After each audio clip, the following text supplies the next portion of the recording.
As a sailor, I recognize this ship as the beginning of a new chapter in the history of sea power. In 1954, the Nautilus, with her nuclear propulsion system, heralded an age of vastly improved range, speed, and maneuverability for submarines.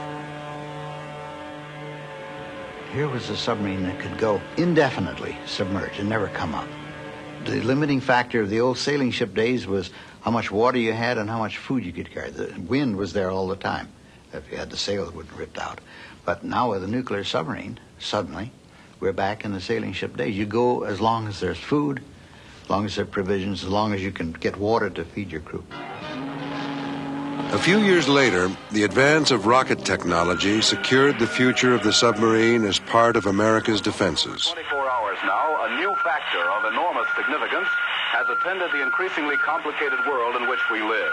Russian scientists toasted each other in vodka tonight over... When the Soviets successfully launched Sputnik, they jumped ahead of the U.S. in the space race. Transmitted by the Earth-circling satellite, one of the great scientific feats of the age. But more ominously, their superior rockets gave them the ability to deliver nuclear weapons to the United States. The fear that resulted accelerated the United States' efforts to develop its own means of delivering nuclear weapons to targets within the Soviet Union. One bold approach: put nuclear missiles on board undetectable nuclear submarines and deploy them just off the coast of Russia.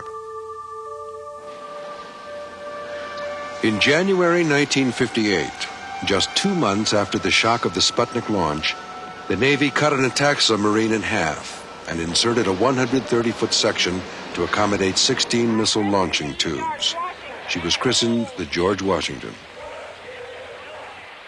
18 months later, the George Washington made history, launching an intercontinental ballistic missile from underwater.